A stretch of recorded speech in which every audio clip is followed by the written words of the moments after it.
Christ Triumphant, a devotional of Ellen G. White, February 18. Noah had genuine faith. We can too. Genesis 7 verse 1. And the Lord said unto Noah, Come thou and all thy house into the ark, for thee have I seen righteous before me in this generation. Noah was commanded to build an ark for the saving of himself and his house.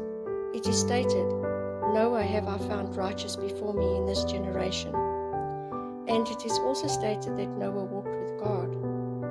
Noah did not stop to question what will the inhabitants of the old world think of me if I begin to build this boat upon dry land. He believed just what God had told him, and he commenced to work upon the light and plan that God had given him.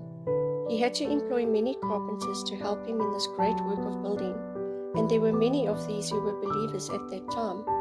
But the largest part of the Noahic world were unbelievers, and they made a great deal of sport of Noah. They ridiculed the idea of building a great boat on dry land.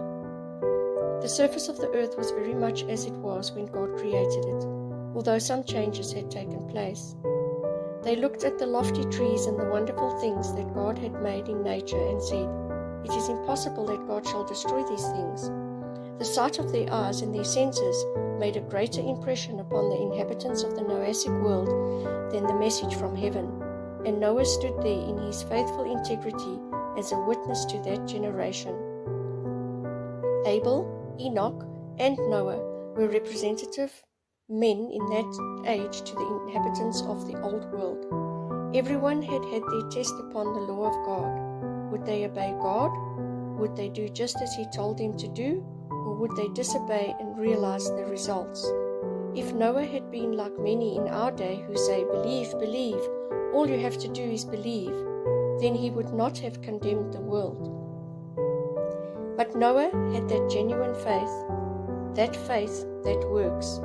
He testified by his faith and works to the inhabitants of the Noahic world that he believed God. Had he stood back and said, I cannot build this ark, why? I will be considered crazy if I build this ark on dry land. Then he would have had no influence for good upon them. But he believed just what God had said and carried it out by his works. They considered him insane. They laughed at him and mocked him, but still he kept at work building the ark according to God's directions.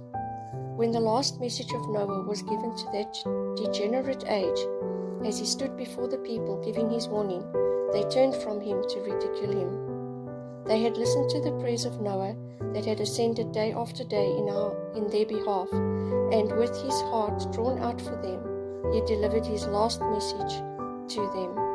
Manuscript 86, 1886.